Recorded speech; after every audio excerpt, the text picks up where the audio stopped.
گزر جا عقل سے آگے کے یہ نور، گزر جا عقل سے آگے کے یہ نور، چراغ راہ ہے منزل نہیں ہے، چراغ راہ ہے منزل نہیں ہے۔ الحمدللہ رب العالمین والصلاة والسلام علی سید المرسلین، اما بعد فاعوذ باللہ من الشیطان الرجیم، بسم اللہ الرحمن الرحیم۔ الصلاة والسلام علیکہ یا رسول اللہ وعلی آلک واصحابک یا حبیب اللہ، الصلاة والسلام علیکہ یا نبی اللہ وعلی آلک واصحابک یا نور اللہ۔ مدنی چینل کے ناظرین، سلسلہ عقل والوں کے واقعات میں خوش آمدید۔ سب سے پہلے درود پاک کی ایک فضیلت سنتے ہیں۔ حضور تاجدار مدینہ صلی اللہ تعالیٰ علیہ وآلہ وسلم نے ارشاد فرمایا، جو مجھ پر درود پاک پڑھنا بھول گیا گویا وہ جنت کا راستہ بھول گیا۔ صلو علی الحبیب صلی اللہ تعالیٰ علی محمد صلی اللہ علیہ وآلہ وسلم۔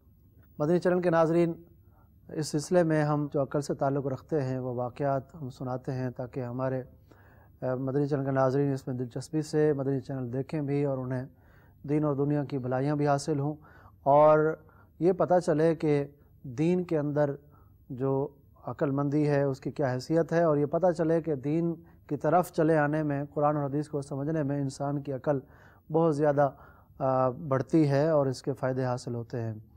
اور یہ بھی ہوتا ہے کہ بسا اوقات تجربے سے بھی انسان کی عقل میں اضافہ ہوتا ہے۔ جیسے کہتے ہیں نا، جتنی زندگی بڑی یہ بڑا تجربے کار ہے، اور اتنی اس کی بڑی عمر ہے، یہ بوڑھا ہے، اس کام میں اس کو بڑا تجربہ ہے، اور لوگ جو ہے اس کی رسپیکٹ بھی کرتے ہیں اور وہ سمجھتا بھی اس بات کو۔ لیکن یاد رکھیے، تجربہ اگر اس کو بڑھتا ہے تو دنیاوی کاموں میں بڑھتا ہے، دنیا کی چیزوں میں اس کا عقل کام کرتی ہے۔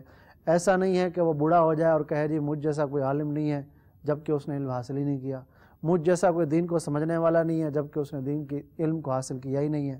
تو ایسا نہیں ہونا چاہیے، کیونکہ بسا اوقات جب کسی عالم دین سے کوئی مسئلہ سنتے ہیں یا کوئی بات پوچھتے ہیں اور وہ مسئلہ بتاتا ہے تو کہتے ہیں ہم نے تو یہ مسئلہ سنا ہی نہیں ہے، ہماری اتنی عمر ہو گئی، ہمارے بال سفید ہو گئے، ہم نے یہ دیکھا ہی نہیں ہے، ہم نے یہ سنا ہی نہیں، آج تک بڑے بڑے علماء کو سنا، یہ مسئلہ تم نیا لے آئے ہو۔ حالانکہ وہ مسئلہ نیا نہیں ہوتا، مسئلہ پرانا ہی ہوتا ہے، اور ویسا ہی ہوتا ہے جیسے شریعت میں موجود ہوتا ہے۔ وہ اس مسئلے سے خود جاہل ہوتا ہے۔ تو بندہ اپنی جہالت کو قبول کر لے کہ میں دین کے معاملے میں نہیں اتنی سمجھ رکھتا، ضرور وہ اور سمجھ رکھتا ہوگا لیکن دین کے معاملے میں اس کو علم حاصل کرنا ہوگا، علماء کی صحبت حاصل کرنی ہوگی۔ تو بڑی عمر سے بزرگوں کو ذہانت اور ان کے تجربے میں بھی اضافہ ہوتا ہے۔ اس پر میں کچھ واقعات اور کچھ باتیں عرض کروں گا۔ مدنی چینل کے ناظرین، علماء کی صحبت میں حاضری دیں، بزرگوں کی صحبت میں حاضری دیں، لیکن یہ یاد رکھیں کہ علماء بزرگان دین کی صحبت میں حاضری دیتے ہوئے بندہ اپنی زبان کو سنبھالے رکھے۔ بزرگان دین فرماتے ہیں کہ علماء کی صحبت میں بیٹھنے والے کو چاہیے کہ اپنی زبان سنبھال کر رکھے، اور اولیاء کرام کی صحبت میں بیٹھنے والے کو چاہیے کہ زبان کے ساتھ ساتھ دل کو بھی سنبھال کے رکھے۔ تو یہ چیز بہت ضروری ہے کہ بس اوقات بندہ چپ ہوتا ہے، چپ کے اندر اس کا پردہ ہوتا ہے، کیونکہ خاموشی عالم کے لیے وقار اور جاہل کے لیے پردہ ہے۔ اس کی ایک مثال بھی ملتی ہے۔ قاضی امام یوسف رحمۃ اللہ تعالیٰ علیہ کی غالباً محفل تھی، اور آپ کی محفل میں لوگ مسئلے پوچھ رہے تھے، آپ جواب دے رہے تھے، مسئلے پوچھ رہے تھے، جواب دے رہے تھے۔ ایک شخص کافی دیر سے بڑا خاموش بیٹھا تھا۔ آپ نے فرمایا کہ بڑے میاں تم بھی کچھ پوچھ لو، لوگ مسئلے پوچھ رہے ہیں، آپ بھی کچھ پوچھ لیں۔ تو وہ شخص جو خاموش بیٹھا تھا اس کی خاموشی بھی بہتری تھی۔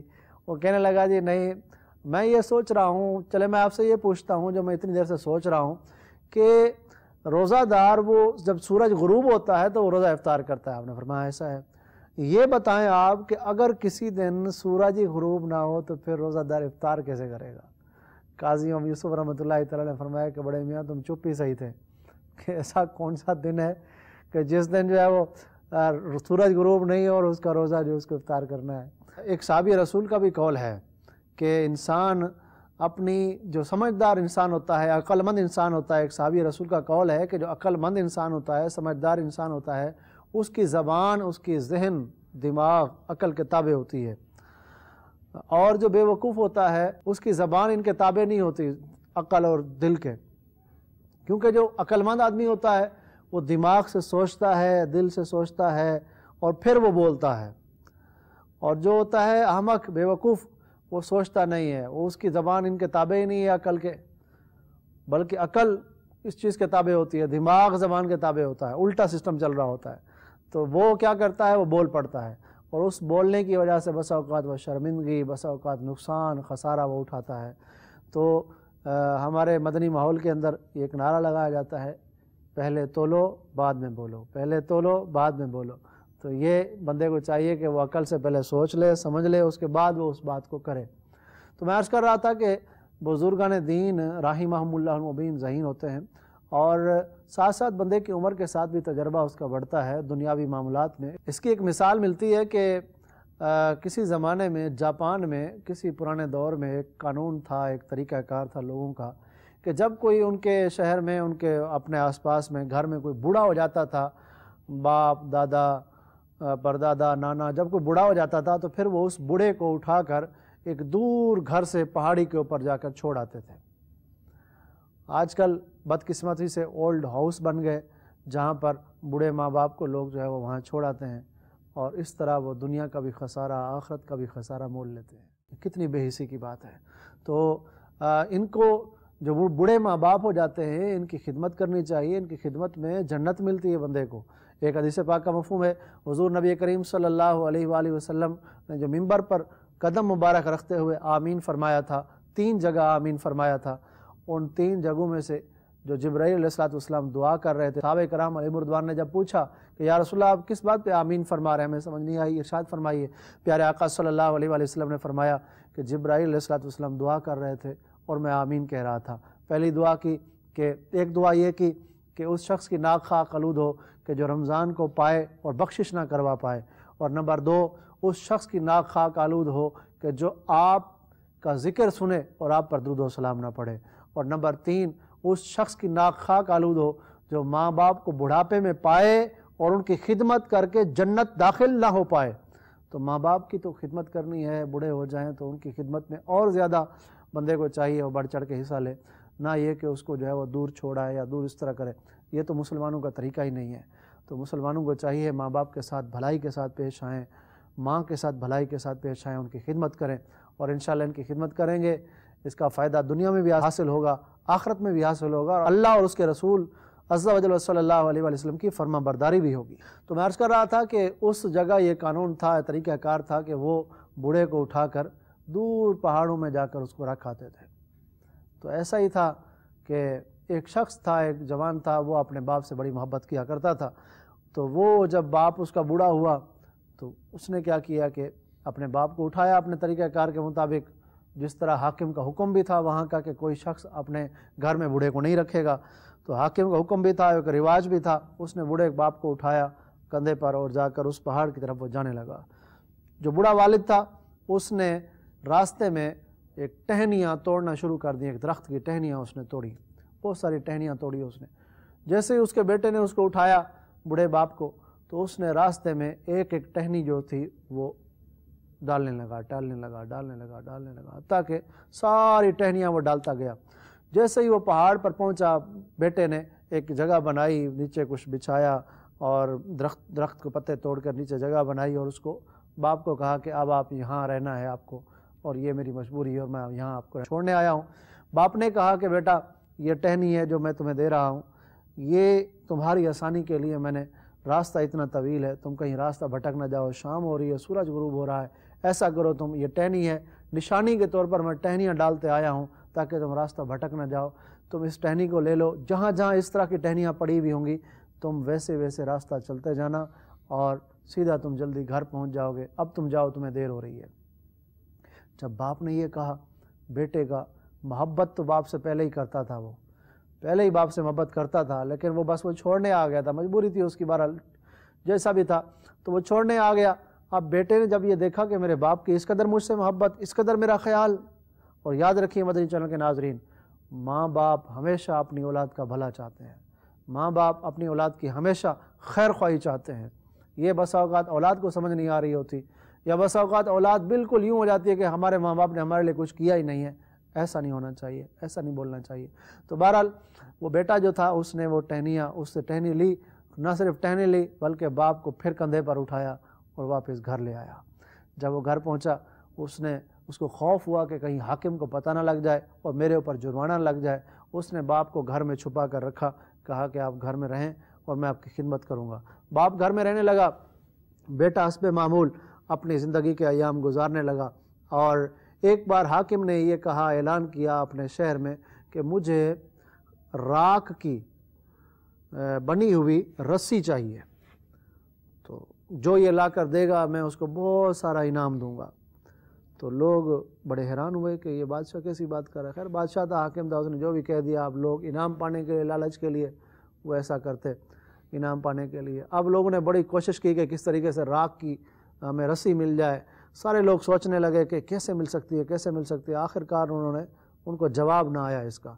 یہ بیٹا گھر میں آیا، یہ بھی کسی سوچ میں گم تھا کہ کسی طریقے سے راکھ کی رسی مجھے ہی مل جائے اور میں بھی انعام پالوں بادشاہ سے۔ باپ نے جب بیٹے کو پریشان دیکھا تو کہا، بیٹے کیوں پریشان ہو؟ اولاد پریشان ہو تو ماں باپ کو پتہ بھی لگ جاتا ہے، اور اولاد کی پریشانی ماں باپ سہتے نہیں ہیں۔ یہ تو دنیا کے ماں باپ ہیں۔ مدنی چینل کے ناظرین، اللہ اور اس کے رسول عز و جل صلی اللہ علیہ وآلہ وسلم بندے سے، میرے آقا صلی اللہ علیہ وسلم اپنے امتی سے، ماں باپ سے بڑھ کر محبت کرتے ہیں۔ تو ہمیں ہمارا تکلیف میں پڑنا بھی ہمارے محبوب صلی اللہ علیہ وآلہ وسلم کو گراں گزرتا ہے، تکلیف ہوتی ہے حضور کو، اس لیے اپنے امتی کو بھی تکلیف میں نہیں دیکھنا چاہتے۔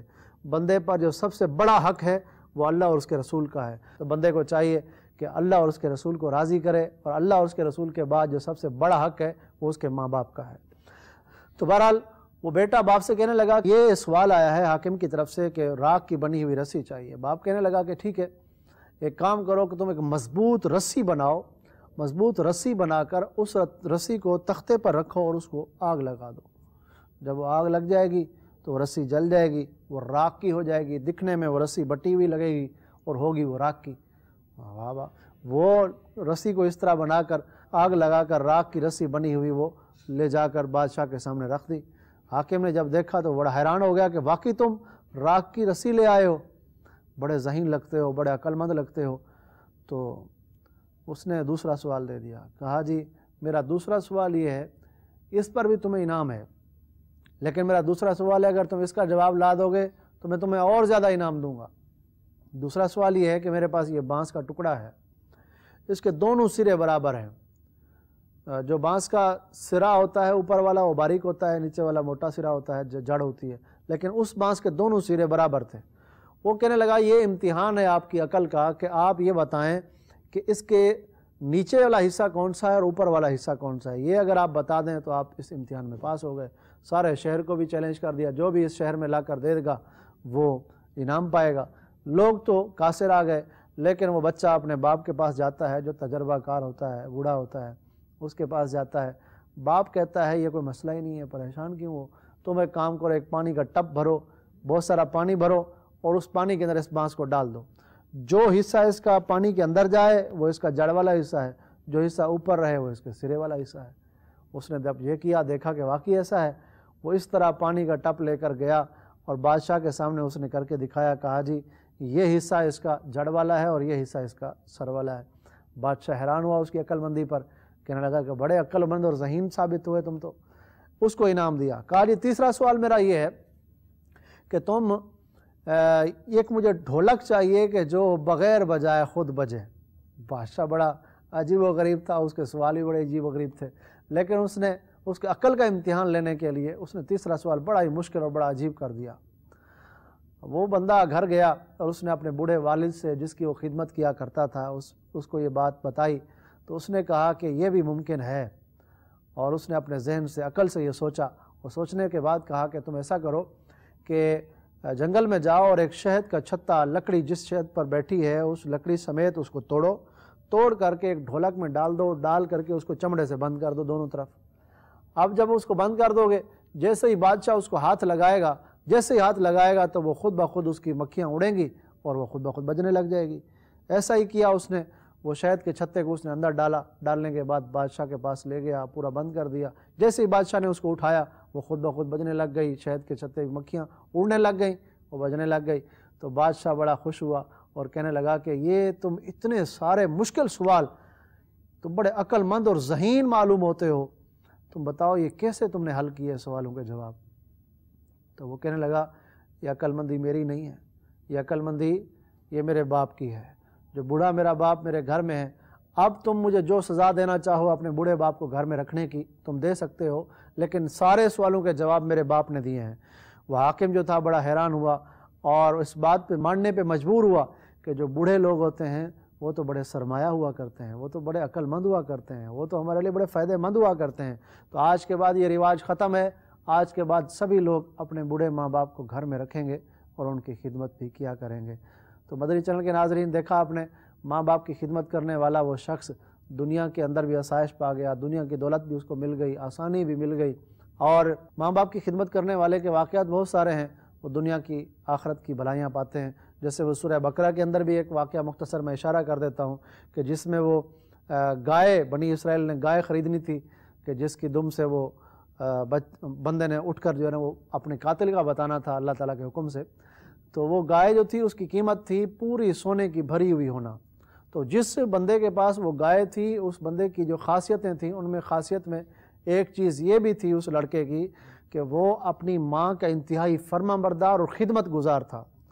اس کی فرمانبرداری اور خدمت کا صلہ اللہ نے اسے اس طرح دیا کہ وہ شخص ایک تو ماں کی خدمت کیا کرتا تھا، باپ اس کا فوت ہو چکا تھا، ماں کی خدمت کیا کرتا تھا، اور دوسرا وہ اپنے مال جو اس کا مال تھا اس میں سے ایک حصہ ماں کی خدمت کرتا، ایک حصہ وہ دوبارہ اپنے مال میں لگاتا، اور تیسرا حصہ وہ اس کا اللہ کی راہ میں خرچ کرتا۔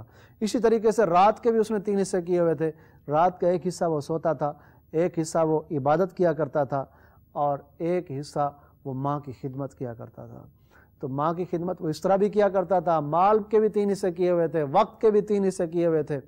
ایسا خوش نصیب شخص پھر ایسا ہوا کہ بنی اسرائیل ان کے پاس گئے اور وہ گائے خریدنے کے لیے گئے، تو قیمت یہ لگائی گئی کہ اس گائے کی قیمت یہ ہے کہ پوری گائے کی کھال کو سونے سے بھر دیا جائے تو اس کی قیمت ہوگی۔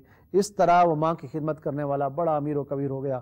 ہمارے معاشرے میں بھی جو لوگ ماں باپ کی خدمت کیا کرتے ہیں اللہ تعالیٰ انہیں بہت عطا کرتا ہے۔ مدنی چینل کے ناظرین، آپ اس کا آزمائش کر سکتے ہیں، بالکل کریں، اپنے ماں باپ کی خوش دلی کے ساتھ خدمت کریں، دیکھیں آپ کے رزق میں کس قدر برکت ہوتی ہے۔ اللہ تعالیٰ ہمیں عمل کی توفیق عطا فرمائے۔ مدنی چینل کے ناظرین، مقولہ ہے کلم الناس علی قدر عقولہم، لوگوں سے ان کی عقلوں کے مطابق کلام کرو۔ سکندر اعظم دنیا کو فتح کرنے کے لیے نکلا تھا اور اس نے بڑی بڑی جنگیں کی، اور جس طرح بھی جاتا وہ تباہی مچاتا جاتا، اور وہ ایک جگہ پہنچا، وہاں کا جو بادشاہ تھا وہ سکندر سے بڑی فوج رکھتا تھا، اور وہ اپنی فوج لے کر، کافی فوج لے کر وہ سکندر اس کے پاس آیا، سکندر کے پاس، اور اس کے پاس آیا، یہ کہنے لگا کہ میں تم سے سلو کرنے آیا ہوں۔ وہ کہنے لگا کہ میں تم سے سلو کرنے آیا ہوں۔ سکندر کہنے لگا کہ نہیں، تم سلو کرنے آتے تو اتنا سارا اسلحہ، اتنی ساری فوج میرے پاس نہ لے کر آتے، تم سلو کرنے آتے تو تھوڑا سا آتے، جیسا طریقہ ہوتا ہے ویسے آتے، تم ضرور میرے ساتھ کوئی دغا کر رہے ہو، دغا بازی کر رہے ہو۔ تو وہ کہنے لگا بادشاہ کہ دغا بازی جو کرتے ہیں وہ لوگ کرتے ہیں جو کمزور ہوتے ہیں، جو فریب دھوکہ دیتے ہیں وہ کمزور لوگ کرتے ہیں۔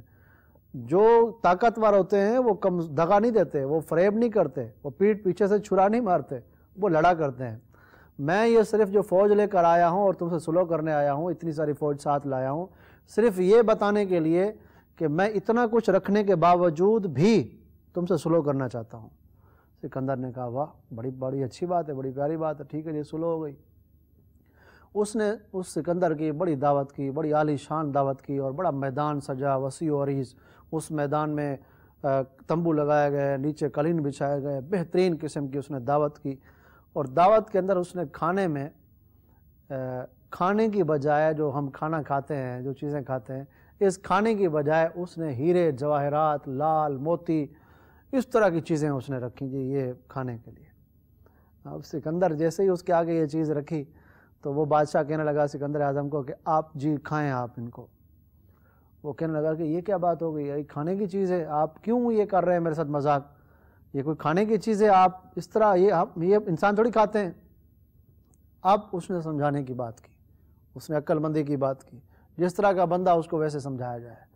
تو اس نے بات کیا کی، وہ کہنے لگا بادشاہ کہ یہ آپ اتنا دور سے آئے ہیں اور بستیاں تہس نہس کر رہے ہیں، مخلوق خدا کو پریشان کر رہے ہیں، ملک تباہ و برباد کر رہے ہیں، اور نہ جانے کتنے لوگ آپ کی وجہ سے پریشان ہوتے ہیں، تو قتل و غارت بھی ہوتی ہے۔ آپ جب کھانا ہی آپ کو گندم کی روٹی ہے، تو جب آپ کو کھانا ہی ایسی عام چیز ہے جو سبھی لوگ کھاتے ہیں، کیا آپ کو وہ آپ کے ملک میں نہیں ملتی وہ روٹی؟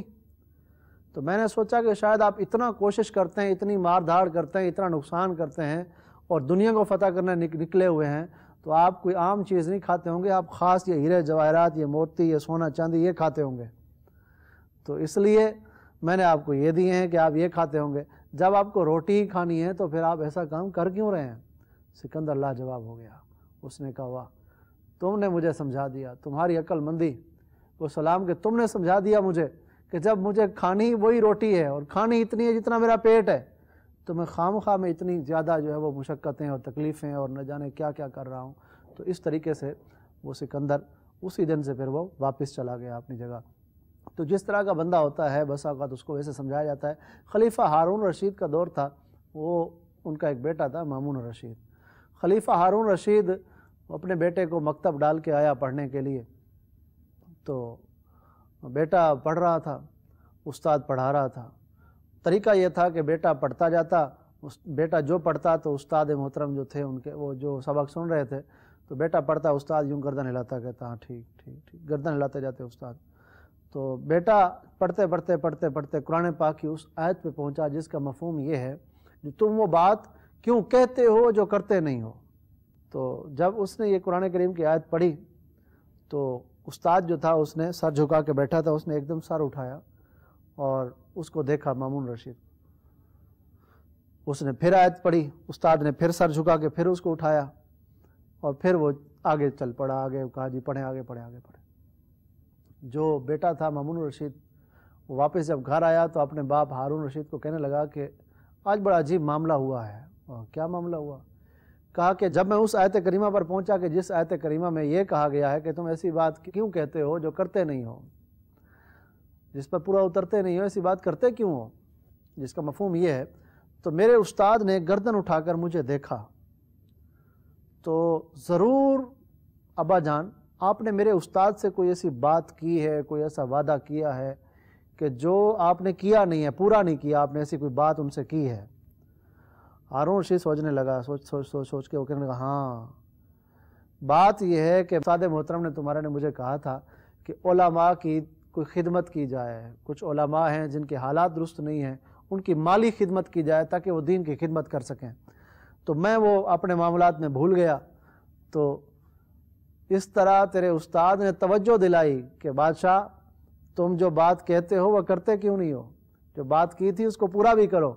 جب بیٹے کی اس ذہانت کو ہارون رشید نے دیکھا تو بڑا خوش ہوا اور بیٹے کو جھوم کر گلے سے لگایا، کہا کہ تیرے ذہن کو بھی، تیرے استاد کو بھی سلام اور تیرے ذہن کو بھی سلام۔ مدنی چینل کے ناظرین، بندہ تھوڑی سی سمجھداری کو اپنائے تو انشاءاللہ تعالیٰ وہ دنیا میں بھی بہت سارے فائدے میں رہتا ہے، آخرت کا بھی فائدہ انشاءاللہ اللہ کی رحمت سے ملے گا۔ مدنی چینل کے ناظرین، ہمارے جو اسلاف گزرے ہیں ان میں شیر شاہ سوری کا جو نام ہے وہ بڑا اعلیٰ نام نظر آتا ہے تاریخ میں۔ ان کی بارگاہ میں ایک عورت حاضر ہوئی جن کے شوہر کو قتل کر دیا گیا تھا، اور حال یہ تھا کہ اس قاتل کا پتہ ہی نہیں کہ قتل کس نے کیا ہے۔ شیر شاہ سوری نے پوچھا کہ یہ بتاؤ تمہیں جو متعلقہ حکام ہیں، یعنی جو وہاں کے رہنے والے حاکم ہیں یا گورنر ہیں، ان سے تم نے پوچھا، جو ناظم ہیں وہاں کے رہنے والے، علاقے کو دیکھنے والے جن کے ذمہ داران ہیں، ان سے پوچھا تم نے؟ کہنے لگی میں سب جگہ گئی ہوں، مجھے کسی جگہ سنوائی نہیں ہوئی، میرا بات کسی نے سنی نہیں، توجہ نہیں دی، آج تک میں بالکل مجھے عدل انصاف نہیں مل رہا۔ تو شیر شاہ سوری نے فرمایا کہ ایسا ہے کہ اپنے کچھ خدام کو، حکام کو بھیجا سادہ لباس کے اندر، کہا کہ جس جگہ قتل ہوا ہے وہاں جاؤ اور وہاں جا کر جو وہاں درخت ہے اس کو کاٹنا شروع کر دو، اور جو بندہ تمہیں درخت کاٹنے سے روکنے آئے، منع کرنے آئے، اس کو پکڑ کے میرے پاس لے آنا۔ وہ لوگ گئے سادہ کپڑوں میں، وہاں گئے، وہاں درخت موجود تھا جس جگہ قتل ہوا تھا، اس درخت کو وہ کاٹنے لگے۔ جب کاٹنے لگے تو ایک شخص وہاں پر آیا، کہنے لگا کہ یہ درخت کیوں کاٹ رہے ہو؟ تمہارا درخت ہے، تم تو یہاں انجان ہو، یہاں کے رہنے والے نہیں ہو، کیوں کاٹ رہے ہو درخت؟ تمہارا یہاں کیا حصہ ہے تمہارا یہاں پر؟ تو جب وہ یہ باتیں کرنے لگا تو انہوں نے سارا کچھ وہی رکھا جو درخت کاٹنے کا سامان تھا، اس کو پکڑا اور پکڑ کے لے گئے شیر شاہ سوری کے پاس۔ لے گئے تو شیر شاہ سوری نے فرمایا کہ یہ بتاؤ کہ تم کیسے پتہ چلا کہ یہاں درخت کاٹ رہا ہے؟ کہا جی میں اس علاقے کا. بولے جب تو اس علاقے کا بڑا ہے, تیری ذمہ داری ہے, تو جب یہاں پر قتل ہوا تھا, آج تو درخت کاٹنے کا تو پتہ چل گیا, جب یہاں پر قتل ہوا تھا اس وقت تو کہاں تھا؟ تو شیر شاہ سوری نے جب یہ کہا تو وہ شخص بڑا حیران و پریشان ہوا. کہا کہ تیرے پاس 3 دن ہے, 3 دن کے اندر اندر قاتل کا تم بتا دو, ڈھونڈ کر دکھا دو, کہیں سے بھی کچھ کرو, نہیں تو بہت سخت سزا دوں گا. تو کیونکہ اسی کے ذریعے سے ہی قاتل ملنا تھا. 3 دن کے اندر اندر قاتل بھی مل گیا. شیر شاہ سوری نے اس کو سزا بھی دی اور جو اس کے اوپر بنتا تھا معاملات وہ سارے سزا دے کر اس عورت کو اس کا عدل دلایا. تو بہرحال مدنی چینل کے ناظرین, خلیفہ مامون الرشید ایک مرتبہ کہیں شکار پر گیا, اور شکار کے لیے گیا تو جاتے جاتے یہ ایک ایسے جگہ پر پہنچا کہ جہاں پر پانی نہیں تھا, اور ایسی جگہ پر یہ پہنچ گیا. دیکھا کہ ایک بدو گنوار شخص دیہات کا رہنے والا وہ ان کے پاس پانی کا ایک مشکیزہ لے کر آ گیا, اور خلیفہ سے کہنے لگا کہ میں آپ کے لیے ٹھنڈا, میٹھا اور شیریں بڑا زبردست قسم کا پانی لے کر آیا ہوں, آپ ذرا اس کو پئیں. تو خلیفہ کو جب اس نے گلاس بھر کے پانی کا دیا, پانی ایسا تھا کہ جو انتہائی بدبودار اور بڑا ہی بد مزاج اور بڑا ہی عجیب پانی تھا, بدبودار پانی تھا. خلیفہ نے چپ کر کے پی لیا. پینے کے بعد کہا کہ ایسا ہے کہ تم جتنا یہ پانی لائے ہو یہ سارا ہمارے برتن میں ڈال دو, خزانچی کے پاس جاؤ, وہ تمہیں انعام و اکرام دے گا, اور تم یہاں سے واپس چلے جاؤ, ہمارے ساتھ آگے بغداد نہیں جاؤ. تو اس شخص نے ایسا کیا, وہ گیا اور خزانچی کو اس نے جا کر کے بتایا. خزانچی نے اس کو جو انعام تھا دے دیا, پانی سارا بادشاہ نے لے لیا تھا. اب جب وہ چلا گیا تو لوگوں نے خلیفہ سے پوچھا کہ آپ نے پانی لے لیا, انعام بھی دے دیا, آگے جانے سے منع کیا, کیا وجہ ہے؟ تو خلیفہ کہنے لگا کہ یہ بات ہے کہ یہ شخص جو پانی لایا تھا وہ انتہائی بدبودار تھا اور گندا پانی تھا, اور میٹھا نہیں تھا وہ پانی, کڑوا پانی تھا. خلیفہ کہنے لگا کہ وہ پانی میں نے اس لیے پیا کہ یہ شخص اتنے دور سے لایا پانی میرے لیے, اگر میں وہ پانی نہ پیتا اور کہہ دیتا کہ یہ بدبودار ہے اور یہ پانی ٹھیک نہیں ہے تو اس شخص کا دل ٹوٹ جاتا. میں نے مروت کی, اور عقل مندی کی علامت ایک مروت بھی ہوتا ہے, بندہ مروت کرے, احسان کرے, بھلائی کرے, یہ عقل مندی کی علامت ہے.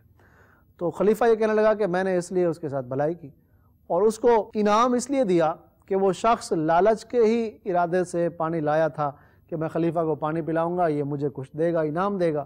تو اس لیے میں نے پھر اس کو انعام دے دیا تاکہ وہ جس مقصد کے لیے آیا تھا وہ اپنا مقصد حاصل کرے. اور آگے جانے سے اس لیے منع کیا کہ جب وہ بغداد جاتا اور بغداد جا کر وہ یہ پانی دریائے دجلہ کا پیتا, وہاں کا پانی اتنا میٹھا, شیریں, ٹھنڈا پانی ہے, تو وہ شرمسار ہو جاتا کہ میں نے جو بادشاہ کو پلایا وہ کیا پلایا ہے, پانی تو یہاں ہے. تو اس لیے میں نے اس کو آگے جانے سے منع کیا تھا کہ وہ وہاں جا کر شرمندہ نہ ہو. تو بندہ ہمیشہ جو ہے وہ دوسروں کے ساتھ بھلائی بھی کرے اور مروت کو بھی رکھے, احسان کو رکھے, اور اگلے کا احسان مند رہے, یہ عقل مندی کی علامت ہے. صلو علی الحبیب صلی اللہ تعالی علی محمد صلی اللہ علیہ وآلہ وسلم. مدنی چینل کے ناظرین, ہم اپنے سلسلے میں صحابہ کرام علیہم رضوان کی وصیتیں, دانش مندانہ باتیں یہ بھی شامل کیا کریں گے. آج ہم سیدنا عمر رضی اللہ تعالیٰ عنہ کی کچھ دانش مندانہ وصیتیں آپ نے فرمائی, جو 11 ہے, کتابوں میں ملتی ہیں 11 وصیتیں, ان میں سے 5-6 وصیتیں میں عرض کرتا ہوں, توجہ کے ساتھ سنیے, انشاءاللہ العزیز آپ کو زندگی میں بہت فائدہ حاصل ہوگا. حضرت عمر رضی اللہ تعالیٰ عنہ فرماتے ہیں, جو شخص اپنا راز چھپا کر رکھتا ہے اختیار اس کے ہاتھ میں رہتا ہے. یعنی جیسے ہی, مطلب اس کا, جیسے ہی اپنے راز لوگوں پر کھولتا جاتا ہے, بتاتا جاتا ہے, جتنے لوگوں کو راز بتائے گا اپنے, اتنا ہی اس کے اختیار سے معاملہ نکل جائے گا. تو کبھی بھی کوئی راز ہو تو بندہ اس کو افشا نہ کرے, لوگوں کے سامنے ظاہر نہ کرے. اس طرح معاملات صحیح رہتے ہیں, گھر کے ہوں, کہیں بھی ہوں, زندگی کے معاملات ہوں, اپنے راز کو اپنے حد تک رکھیں. جیسے ہی راز فاش کریں گے تو پھر معاملہ بہت زیادہ بگڑ جائے گا. اور دوسرا فرمایا, سب سے زیادہ عقل مند شخص وہ ہے جو سب سے زیادہ لوگوں کی معذرت کو قبول کرے. یعنی اگر کسی سے کوئی غلطی ہو جائے اور اس نے معافی مانگی ہے تو بندہ اس کی معافی کو قبول کر لے, اس کی معذرت کو قبول کر لے. ایسا شخص بڑا عقل مند کہلاتا ہے. اور فرمایا کہ دراہم, یعنی روپیہ پیسہ, دراہم, یہ اپنی گردنیں ظاہر کیے بغیر نہیں رہتے. جس کے پاس یہ چیز ہوتی ہے وہ پھر ظاہر ہوتی ہے.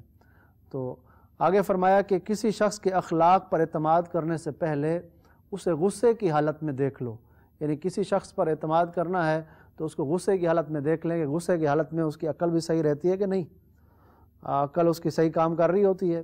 غصہ کیسا کرتا ہے؟ اپنی ذات کے لیے غصہ تو نہیں کرتا وہ، تو اگر اپنی ذات کے لیے غصہ کرتا ہے تو اس کی عقل میں کمی ہے۔ تو اس لیے کسی پر اعتماد کرنے سے پہلے اس کے غصے کو دیکھ لینا چاہیے کہ وہ شخص غصہ کرنے میں کہیں غلط طریقے پر تو نہیں ہوتا۔ غصہ، لوگ کہتے ہیں جی غصہ حرام ہے، تو مدنی چینل کے ناظرین، غصہ ہر حالت میں حرام نہیں ہے۔ غصے کی مختلف صورتیں ہیں، غصہ حرام بھی ہے، غصہ ناجائز بھی ہے، غصہ جائز بھی ہے، غصہ واجب بھی ہے۔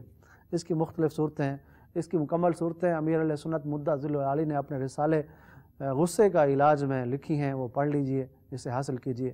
آگے فرماتے ہیں کہ کوئی بھی شخص تکبر اسی وقت کرتا ہے جب اس کو اپنی کسی کمزوری کا احساس ہوتا ہے، وہ شخص پر تکبر کرنے لگ جاتا ہے اور اپنی اس کمزوری کو چھپانے لگ جاتا ہے۔ اللہ تعالی ہمیں تکبر سے محفوظ فرمائے۔ فرمایا حرکت کا ترک کرنا غفلت ہے، یعنی ایک بندہ ہے جو کماتا ہی نہیں ہے، گھر میں پڑا ہوا ہے، وہ حرکتیں نہیں کر رہا، اور روزگار کے لیے وہ آگے کوئی حرکت نہیں کر رہا کہ مجھے کوئی روزگار ملے، میں اٹھوں، میں جاگوں، میں بات کروں کسی سے، میں کہیں جا کر کوئی روزگار کا سلسلہ کروں، وہ غفلت میں پڑا۔ فرمایا یہ جو پڑا ہوا ہے نا، حرکت نہیں کر رہا، یہ غفلت ہے۔ اور اس طرح بندہ جب فارغ پڑا ہوتا ہے نا، پھر وہ شیطان اس کے ذہن میں طرح طرح کی باتیں ڈال کر وہ کئی طرح کے پھر ناجائز کاموں میں، نہ کرنے کاموں میں وہ لگ جاتا ہے۔ کچھ وصیتیں آج کی آپ خوش گزار کی ہیں آج کے دن، انشاءاللہ العزیز مزید ہم سنیں گے اگلے سلسلوں میں۔ اللہ تعالی ہمیں بزرگان دین، اولیاء کرام، صحابہ کرام کے فہم و فراست سے وافر حصہ عطا فرمائے۔ آمین بجاہ النبی الامین صلی اللہ تعالی علیہ وآلہ وسلم۔ صلو علی الحبیب صلی اللہ تعالی علی محمد صلی اللہ علیہ وآلہ۔ گزر جا عقل سے آگے کے یہ نور، گزر جا عقل سے آگے کے یہ نور، چراغ راہ ہے منزل نہیں ہے، چراغ راہ ہے منزل